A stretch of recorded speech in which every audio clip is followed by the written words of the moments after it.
이제 말씀으로 들어가 보겠습니다. 누가복음 22장 35절에서 38절 부족한 것이 있더냐 라고 하는 제목입니다. 예수님께서 제자들을 2번 전도하러 내어 보냈습니다. 한 번은 누가복음 9장 1절 이하에 있는 것처럼 12제자를 보내었습니다. 귀신을 제어하고 병을 고치며 능력과 권위를 주시고 광마을로 보냈다라고 말씀하고 있습니다. 두 번째는 10장 1절에서 5절에 70명을 선택하여 각 동네, 각 지역으로 2명씩 짝을 지어서 전도 여행을 보냈습니다.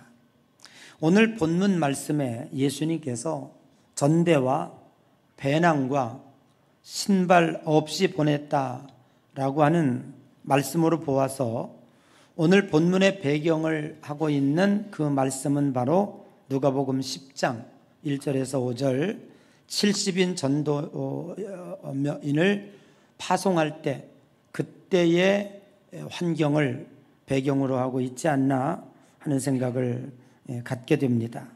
왜냐하면 누가복음 10장 4절에 보니까 전대나 배낭이나 신발을 가지지 말며 길에서 아무에게도 문안하지 말며 라고 하는 말씀이 있기 때문입니다. 어찌됐든 2번 다 12명의 제자들이 전도대에 참여했을 것이다 라고 하는 것입니다. 예수님께서 제자들에게 아무것도 가지지 말라고 했습니다. 그리고 오늘 이렇게 묻지요. 너희들에게 부족한 것이 있더냐? 라고 묻습니다. 그때 제자들이 대답하기를 부족한 것이 없었습니다. 라고 대답을 했습니다. 그런데 오늘 본문 36절에 이런 말씀이 기록되어 있습니다. 이르시되 이제는 전대 있는 자는 가질 것이요 배낭도 그리하고 검 없는 자는 겉옷을 팔아 살지어다 라고 하는 말씀이 있습니다. 도대체 무슨 변화가 있었길래 달라진 것은 무엇이기에 전에는 70인 전도대나 12명의 제자들을 전도하러 내보낼 때는 아무것도 가지지 말라라고 말씀하시더니 이제 오늘 본문에서는 다 가져라. 전대가 필요하거든 전대도 갖고 배낭이 필요하거든 배낭도 갖고 그리고 칼이 없는 자는 겉옷을 팔아서라도 칼을 사라 했을까 하는 것입니다. 오늘 우리는 이 문제를 진지하게 풀어가 보아야 할 것입니다. 참으로 많이 어렵습니다. 저도 설교 준비하는데 이번 주간이 가장 힘들었고 어려운 시간이 아니었나 그렇게 생각을 합니다. 왜냐하면 참 풀어내기가 어려웠기 때문입니다. 예수님 말씀 속에 숨겨져 있는 진실이 그 뜻이 무엇일까라고 하는 것 때문이었습니다. 그냥 여러분들이 방송만 틀면 조금 교만한 얘기지만 어느 교회든지 선택하여 출석하면 들을 수 있을 정도 여러분 하나님이 전대의 축복을 주신답니다. 배낭도 가지랍니다. 여러분들이 싸워 나갈 수 있는 무기도 필요하답니다. 여러분 많이 가지십시오 라고 설교한다면 얼마나 은혜가 되고 좋겠습니까? 여러분들도 거기에 충분히 동의하실 거죠. 그렇지만 오늘 본문이 내포하고 있는 예수님의 말씀의 뜻은 그런 것이 아니기 때문에 그렇습니다. 그렇게 쉽게 할 수 있는 것도 아니라는 것이죠. 늘 그랬듯이 예수님의 말씀은 비유적이고 의미적이고 영적이기 때문입니다. 자, 우리가 먼저 생각해 봐야 할 것은 내가 너희들에게 아무것도 갖지 말라 라고 말하였는데 과연 너희들이 그때 부족한 것이 있더냐 라고 물으시는 예수님의 질문이십니다.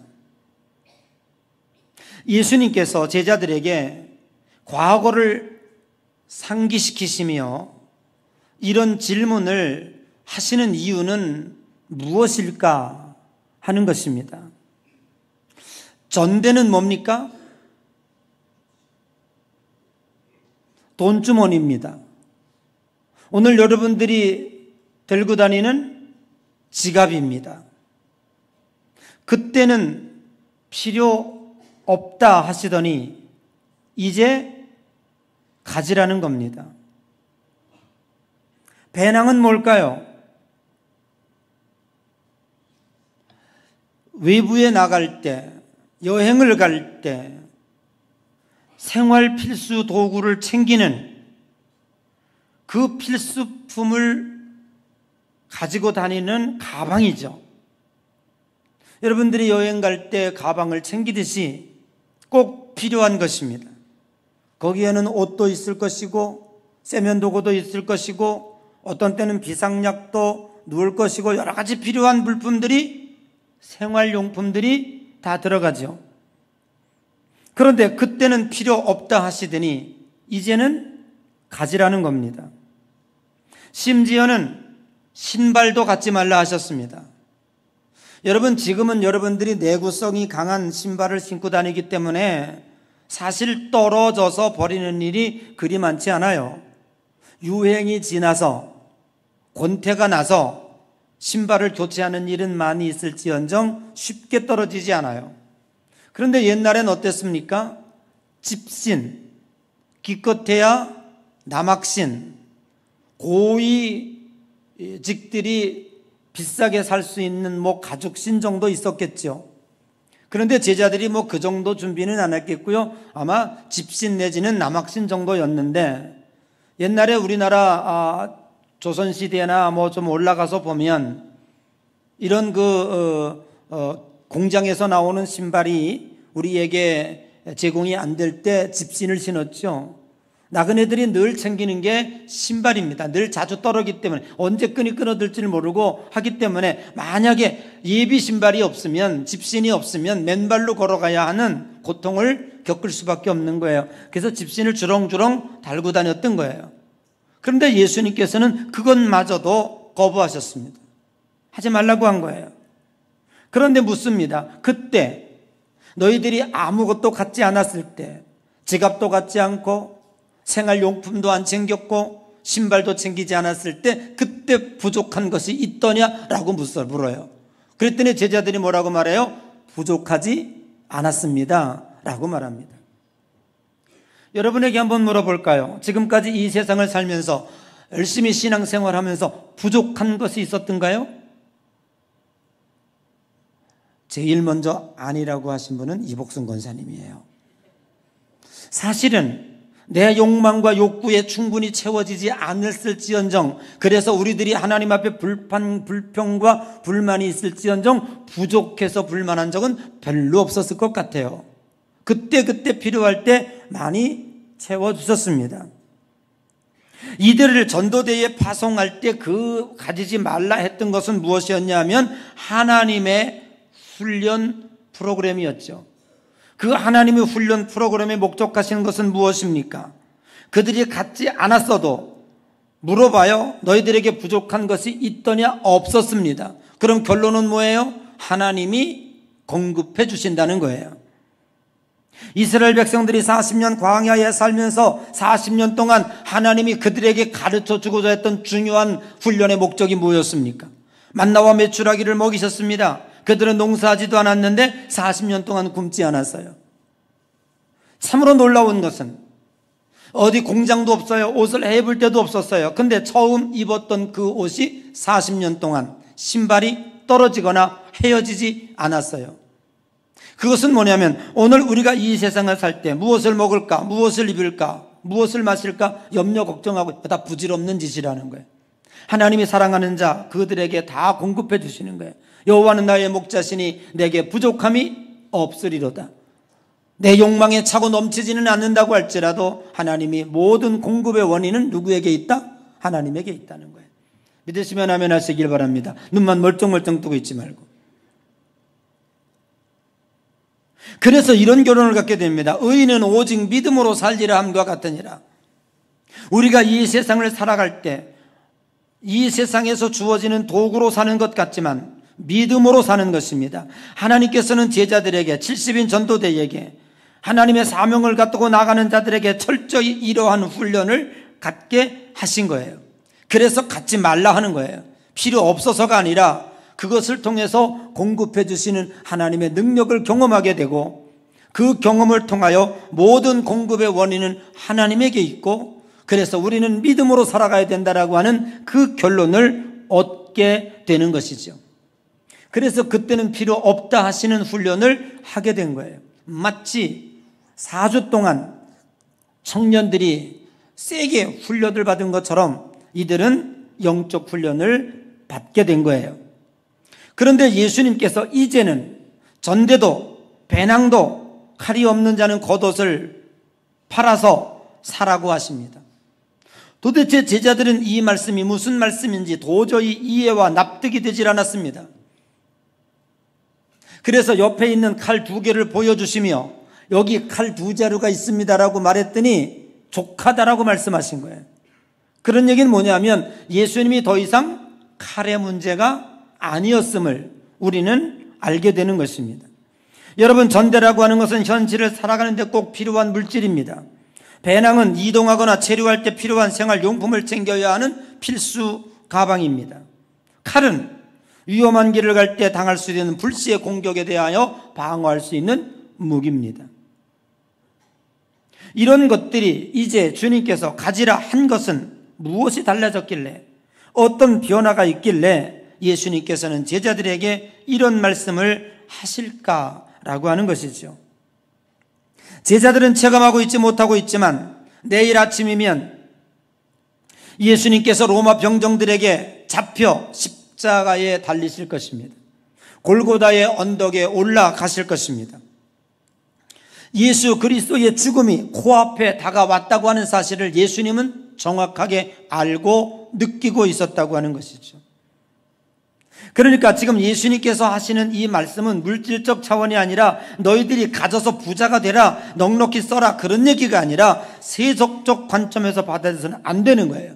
이 문제는 다분히 영적 차원의 의미가 있다고 하는 것을 우리는 어렴풋하게 알 수가 있습니다.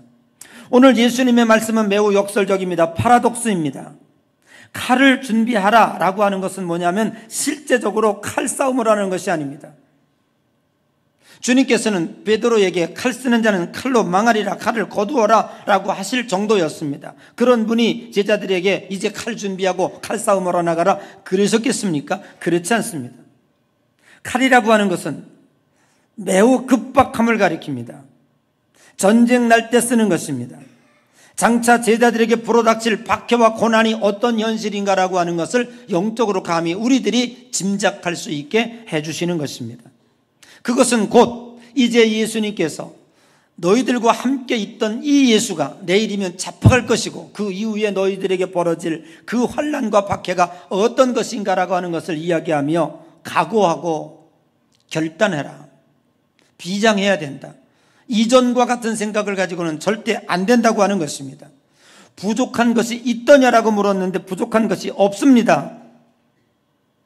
그것이 바로 제자들의 마음 상태였습니다.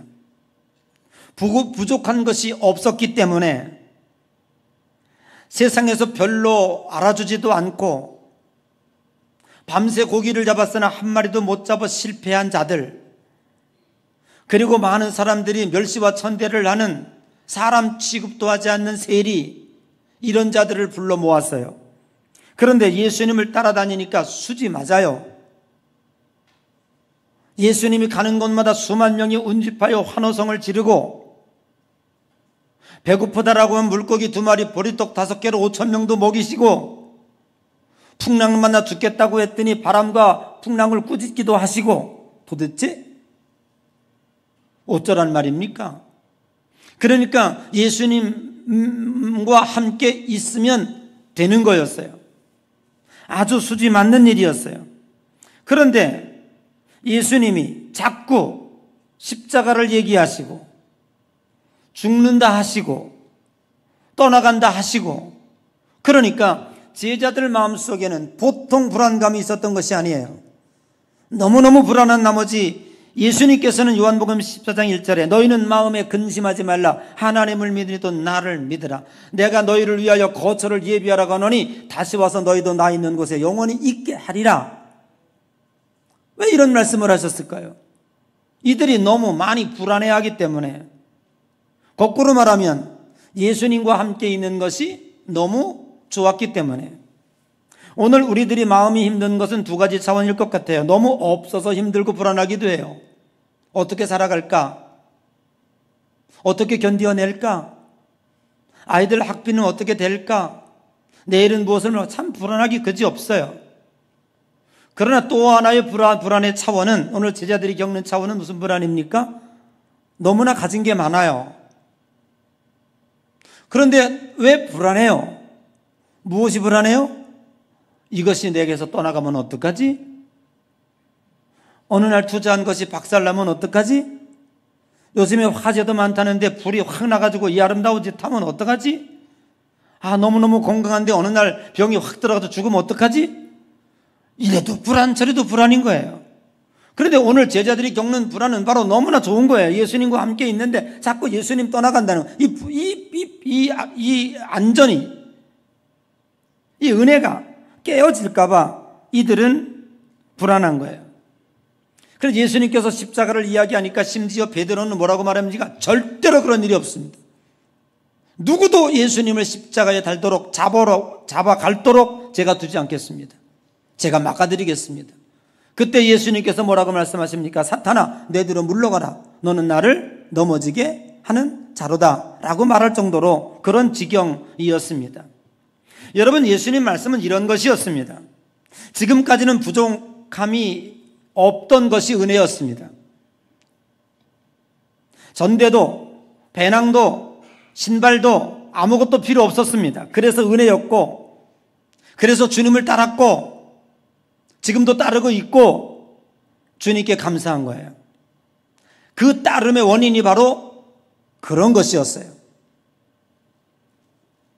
그런데 이제 예수님께서 내일이면 십자가에 못 박히신다고 하네요. 제자들은 실감하고 있지 않지만 예수님은 너무나 분명히 알고 있었습니다. 그리고 십자가 그 이후에 이들에게 불어닥칠 박해와 환난이 어느 정도인가를 이미 예수님께서 우리가 다 종말에 대하여 배웠던 것처럼 그런 얘기들을 하고 있는 거예요. 이제는 더 높은 차원의 결단과 각오가 있어야 되고, 어떻게 보면 기독교 신앙의 진면목, 기독교 신앙이 머물러야 할 자리, 내가 왜 예수 그리스도를 믿는가라고 하는 그 믿음에 대한 대답, 그것이 바로 여기에 있는 거예요. 그래서 이 설교가 중요한 것이고, 그래서 이 설교를 하기 위해 저는 일주일 동안 고민 하지 않을 수가 없었다고 하는 것이죠. 우리가 가끔 기독교 간증자들의 내용을 들어보면 은혜를 많이 받습니다. 그런데 그 은혜의 내용의 핵심이 뭐예요? 그 간증하는 사람들 많이 들어봤잖아요. 옛날에 저희 교회는 간증 이제 안 하지만 그래서 안 하는 거예요. 교통사고 났어요. 그 이후에 그 어려운 교통사고 가운데 하나님이 지켜주셨어요. 그래서 오늘까지 건강하게 회복되어 여러분에게 간증하고 있습니다. 이게 간증 내용이에요. 사업이 폭삭 망했어요. 근데 하나님을 잘 믿었더니 하나님께서 사업을 회복시켜 주셔가지고 내가 오늘 이렇게 멋지게 더 성공해서 여러분에게 간증하고 다녀요. 뭐 이런 내용들이에요. 그래서 우리는 박수를 치죠. 하나님 감사합니다. 그 하나님에 대하여 높이 영광을 돌리고 하나님 앞에 우리는 온전히 믿음으로 고백하죠. 참으로 감동되고 따뜻한 감정이 아닐 수는 없습니다. 그러나 이것이 기독교 신앙이라면 우리 모두 죽을 뻔했어야 되죠. 그리고 우리 다 망할 뻔했어야죠. 그 간증을 들으며 우리는 매우 괴리감을 느낍니다. 저 사람은 위대해 보여요. 저 사람은 하나님의 사랑을 많이 받고 있는 것 같이 보여요. 죽을 뻔하다가 살아났으니까. 다 폭삭망해서 이렇게 부자가 됐으니까 굉장히 서프라이즈한 신앙의 경험. 그러고 보면 하나님이 저 사람을 너무 많이 사랑하는 것 같다라는 생각을 가지며 그걸 듣는 우리들은 무슨 생각을 해요? 박수는 치고 있지만, 은혜는 받고 있지만 난 뭐지? 이도저도 없네? 간증할 것도 없고 뭐 어떻게 할 거 없고, 그래서 나도 한번 망해봐야 되나? 그러면 좋은 간증이 되고 그 하나님이 영광을 받으실까? 뭐 이런 생각을 우리는 하지 않을 수가 없는 거예요. 그렇기 때문에 기독교 신앙은 거기에 머물 수가 없는 것이고, 그것이 반드시 필요한 과정일 수도 있고, 예수님께서 제자들을 훈련시키기 위한 12명의 제자를 파송하고 70명의 전도대를 파송할 때 아무것도 가지지 않았다. 그래서 다시 물어요. 너희들에게 부족한 것이 있더냐? 없었습니다 라고 대답할 수 있을 정도의 은혜를 끼쳤지만, 그런 과정은 우리가 성장하는 가운데 꼭 필요한 과정일 수는 있어요. 그러나 그것이 우리의 목적지는 아니고 그것이 우리가 추구하는 진리는 아니라는 것에 대하여 오늘 많은 성도들이 놓치고 있다고 하는 거죠. 오늘 기독교가 아직도 거기에 머물러 있다. 그렇다면 불교와 다를 바 없고 그냥 문선명과 다를 게 뭐가 있고 아무것도 다를 게 없어요. 그래서 우리는 성경에 정말 중요한 핵심적인 진리를 가르쳐주는 데가 한 군데 있는데 여러분들이 꼭 읽어야 돼요. 내용은 너무너무 간단해요. 저 매우 의심스러운 게 뭐냐면 그 내용이 아주 간단한 내용이고 핵심적인 내용인데 42장으로 구성되어 있어요. 매우 장편으로 되어 있어요. 그게 뭐냐면 욥기서죠. 이해가 매우 어렵겠죠, 여러분, 욥기서 읽을 때. 그러나 여기는요, 신앙의 정점이 여기에 있습니다. 자, 하나님께서 어느 날 모임을 갔는데 불청객이 찾아왔어요. 사탄이 찾아왔어요. 그러면서 사탄이 하나님 앞에 시비를 걸어요. 누구를 가지고 시비를 거냐면 욥을 가지고 시비를 걸어요. 하나님은 욥에 대해서 어떻게 생각하십니까? 질문이 야리꾸리에 도대체 왜 묻는 거야? 라고 생각을 하셨지만 그렇게 묻다 보면 성경은 이만큼 될 것 같아서 다 생략하셨던 것 같아요. 제 생각이에요. 하나님이 이렇게 얘기하죠. 욥은 온전하고 정직하며 하나님을 경외하고 악에서 떠난 자지 그런 사람만 같은 사람 없어. 참 믿음 좋은 사람이야 라고 했을 거예요. 그때 사탄이 또다시 시비를 걸어요. 하나님 앞에 뭐라고요?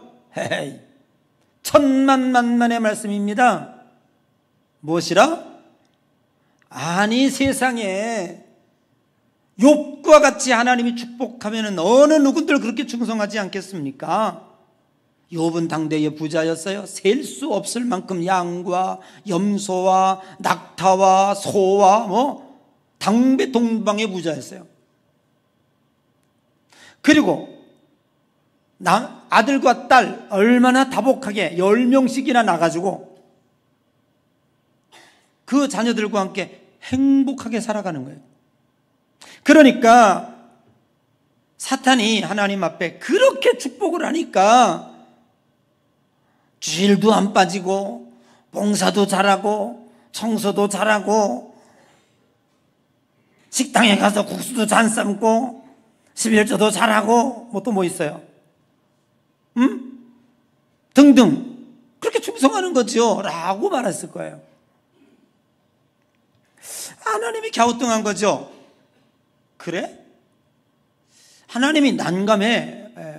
이런 생각 들을 때마다 그러면 네가 생명만 해야지 말고 한번 해봐. 그게 시작이었어요. 욥은 영문도 모른 채 어느 날 갑자기 고난이 닥쳐오기 시작합니다. 강도들이 와가지고 그 많은 양떼들 다 칼로 쳐서 뺏어가고 지키고 있던 종들을 모조리 사살을 합니다. 그리고 얼마 있더니 또 종들이 쪼르르 달려와가지고 보고를 하는데 당신의 자녀들이 맏아들 집에서 식사를 하는데 돌풍이 불어가지고 그 집이 무너져가지고 10명이 다 죽었습니다. 어떻게 눈 하나 깜짝 안 해요? 한 명도 아니고 10명의 자녀가 다 죽었다는데, 여러분, 부모 앞에서 자식 죽어가는 것만큼 슬픈 일이 어디 있습니까? 고통스러운 일이 어디 있습니까? 한 명도 남기지 않냐고. 다 죽었대요. 그리고 얼마 있다가 자기 몸에 병이 들었습니다. 여러분, 다른 건 다 견딜 수 있어요. 자기 몸에 병이 얼마나 심하게 몸에 악창이 나가지고 새끈파리로 매일 나와서 긁고 난리를 치는, 그걸 사람들이 지켜봐요. 여러분, 얼마나 심각했는지 욥기 7장 16절에 보니까 하나님 앞에 이렇게 항변합니다. 욥이 내가 생명을 싫어하고 살기 싫다는 거예요. 영원히 살기를 원하지 아니하오니 주여 나를 놓으소서, 내 생명줄을 놓으소서, 내 날은 헛됩니다라고 항변을 해요. 그때 욥기 7장 17절에 하나님이 뭐라고 해요? 욥이 뭐라고 고백하냐? 사람이 무엇이기에 주께서 그를 크게 만드사. 이거 뭐 진짜 커서 그런 게 아니야. 인간은 아무것도 아니라는 거예요. 그에게 마음을 두시고 드디어 욥기 38장에 이르러 하나님이 욥에게 나타나셔서 그렇게 항변하는 욥에게 이렇게 얘기하죠. 욥아, 너 내가 이 세상을 창조할 때 너 어디 있었냐? 하늘의 별을 만들고 해와 달을 만들고 저 물속에 물고기를 만들고 이 세상에 동물을 만들고 산천초목이 우거지게 만든 너 어디 있었어? 네가 한 일이 있냐? 네가 이 세상에 태어날 때 네 생명을 네 스스로 태어난 일이 있느냐? 너가 아무것도 아니야. 네가 할 수 있는 일은 아무것도 없었어. 이 아무것도 없었어 다음에 답이 뭔지 아세요? 욥기 7장 17절이에요. 사람이 무엇이간데 주께서 그를 크게 만드사. 크게 만들었다는 건 뭐예요? 이 우주의 관리자로 만드사. 여러분, 우리 인간이 하나하나가 아무것도 아닌 것 같지만 창세기 1장에 보면은 하나님이 우리에게는 다스리고 정복하라, 이 세상의 모든 것을 우리에게 주시고 그것도 모자라 그에게 마음을 두시고 우리에게 사랑을 두셨다는 거예요. 사탄의 시험처럼 보상으로 항복한 것이 아니라, 그 논리로서 욥이 항복된 것이 아니라 욥은 사랑으로 항복되어짐을 하나님은 보여주고 싶었던 거예요. 하나님은 풍족할 때뿐만 아니라 환난을 당할 때에도 여전히 마음을 두시고 우리를 사랑하고 있다고 하는 것을, 풍족할 때 은혜로 복종하는 것을 넘어 가난할 때 고난당할 때에도 오직 하나님의 마음을 알아. 그 마음은 뭐예요? 내게 마음을 두시고 내게 여전히 사랑을 두시고, 그래서 우리는 하나님 앞에 천부여 의지 없어서 손들고 옵니다. 무력해서 손들고 온 것이 아니라 간증자들처럼 풍족하게 하나님이 주어서 손들고 온 것이 아니라 여전히 하나님이 나를 사랑하고 계신다고 하는 사실을, 독생자 외아들을 십자가에 달리시며 나를 구원해 주셨고 내가 힘들고 어려울 때에도 하나님은 여전히 거기 계시고 마음을 두고 계시고 여전히 나를 사랑하고 계신다고 하는 그 사실을 깨달아 우리는 하나님 앞에 다시 항복하고 주님 앞에 무릎을 꿇었다는 거예요. 이것이 기독교 신앙입니다. 그래서 욥은 욥기서 42장 5절에 내가 주께 대하여 귀로만 듣기만 하였었다니 이제는 뭐라고요? 하나님을 눈으로 보나이다. 귀로 듣는 하나님이 아니라 이제는 그 사랑을 느끼고 그 사랑을 확인하고 그 사랑을 보는, 눈으로 보는 분명한 하나님을 자기는 마음에 간직하고 있다고 하는 거예요. 부족한 것이 있더냐라고 물으시는 예수님의 물음에 부족한 것이 없었습니다. 여러분, 주 안에 사는 여러분에게 부족함이 없는 축복이 있으시기를 주님의 이름으로 간절히 축복합니다. 먼저 그의 나라와 그의 의를 구하라. 그리하면 이 모든 것을 너희에게 더하여 주시리라.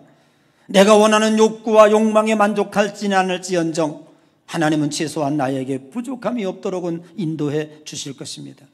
그것이 은혜가 되어 하나님을 따르는 것이라면 언젠가 그것이 없어질 때 여러분은 베드로처럼 12명의 제자처럼 골고다 언덕에서 뿔뿔이 흩어져 내려갈 것입니다. 오늘 우리 기독교 신앙은 유치하게 그 1단계에서 머무르지 않습니다. 오늘 예수님께서 부족함이 없더냐라고 물으시며 이제는 전대를 가져라, 배낭을 가져라, 옷을 팔아 칼도 준비하라라고 하는 것은 너희들은 그것에서 자유로울 수 있다. 더 이상 그 물질의 세계에 머무르지 않을 정도 내가 키웠으니 가져도 되고 안 가져도 되고 많이 가져도 되고 적게 가져도 되고. 아멘은 집에 가서 꼭 하십시오. 최소한 유치하게 그 정도에서 머무를 정도가 아니니까 이제는 가져라. 마치 다 키운 아들에게 용돈 1,000원씩 주었는데 이제는 통장을 내어주는 엄마의 마음처럼 이제 네가 쓰고 싶은 대로 써라.